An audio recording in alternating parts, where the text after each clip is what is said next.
We are recording, and let's make sure we're seeing the screen. Yep, okay. So this is Doug Jones. It is the end of July 2014, and we're talking about the book Mach II with Your Hair on Fire. This book is about a 90 pages worth of normal book. It's longer than that in the PDF form, but lots of white space, big font, lots of pictures, very easy read. But this is a book, guys, that will change your life if you simply implement what he teaches.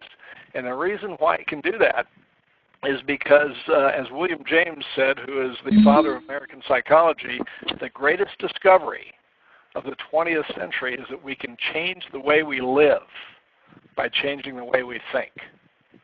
We can change the way we live by changing the way we think. This book is a very simple process for changing the way you think about yourself, and therefore changing the results that you get in your life.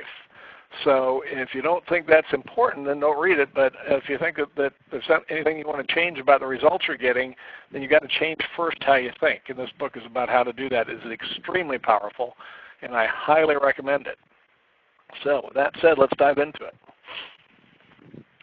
First of all, where you can find it in the Team Synergy training blog, up on the top part of the menu bar toward the left side, there's a link that says Expand Your Possibilities. That's exactly what this book does. So if you click that link, you'll find that there's a downloadable version linked from that page. So just go to the Team Synergy training blog, click on Expand Your Possibilities, and you can download the book for free right there. Or there's a link where you can buy it as well if you want to have a hard copy. So the book is about self-motivation. In Chapter 2, really, is sort of an overview. The first chapter I'm skipping. You need to read it because it's the story of these 4 guys who were near high school dropouts who went on to become millionaires because of one weekend seminar. I mean, we're talking about totally transformed lives because of 2 days spent with some ideas. So I highly recommend reading the first chapter, but it's just the story of that, those guys and that process. Chapter 2 is where it really gets into it. And so in Chapter 2, he says this book is about self-motivation. It's about writing, directing, producing, and starring in the movie about your life with powerful results. And so that's the process that this book will take you through. It's actually you're going to create a script for the life that you want as opposed to the life that you have. And then you're going to actually create a mental movie of that and watch that movie every day until you have that life. Because what will happen is you will change what you expect is possible for you. And that's why it says powerful results, truly is. So it's about taking your hopes, desires, dreams, aspirations, and turning them into roaring fires of accomplishment. Does that sound good to anybody? And it's also about how to do this all by yourself, anywhere you want, anytime you choose, for the rest of your life. And so he says the essence of being truly alive. And I'm skipping through the book, so you want to read the book. This is just a reminder of what you're going to be reading. But you want to be able to come back and just you'll be able to go through this pretty quickly and reconnect with the book. So the essence of being truly alive comes with falling in love with the pursuit of your dreams, always stretching, always in momentum, always expecting the best. Now, guys, think about that for a minute. When you have been focused on a goal and you've been moving toward that goal, hasn't that been a time of energy and excitement and enthusiasm? And when you have not, when you've been just trying to stay alive or struggling, then that, if you look back on those periods, it's not nearly as exciting or fun or energizing, right? And so it's this idea of moving toward a goal, seeing progress toward that goal, having some momentum in your life that really gives the excitement and energy that makes it happen. And so the challenge is, how do you create that to begin with? And that's what the book talks about. So it's about motivation, of course, but it's not about getting everything you want. He points out in here that when you get everything you want, then you're apathetic. So it's about always maintaining that desire to move toward a goal, and if you achieve something, you want to set the next goal. Maybe it's making a bigger difference in your community or whatever. It doesn't have to be about you. In fact, rarely, if it's all about you, will it have all that much motivation. Usually it needs to be about something bigger than you. Most people want to be part of something bigger than themselves.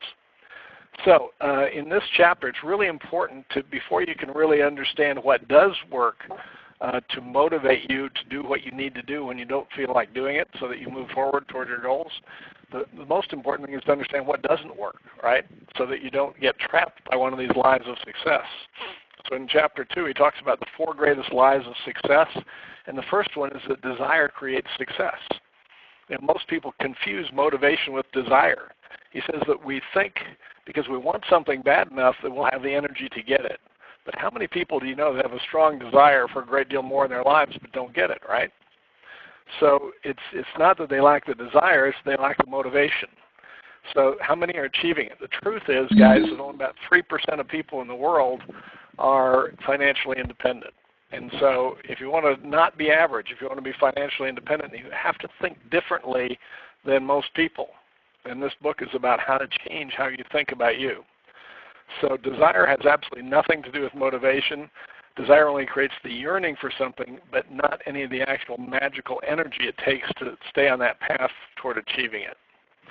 So the next myth is that hard work creates success. And in the book he says, the lie is if you want to be successful, then you have to work hard. But haven't you been working hard? How many people do you know who have been working hard their whole life and have worked twice as hard as you do now?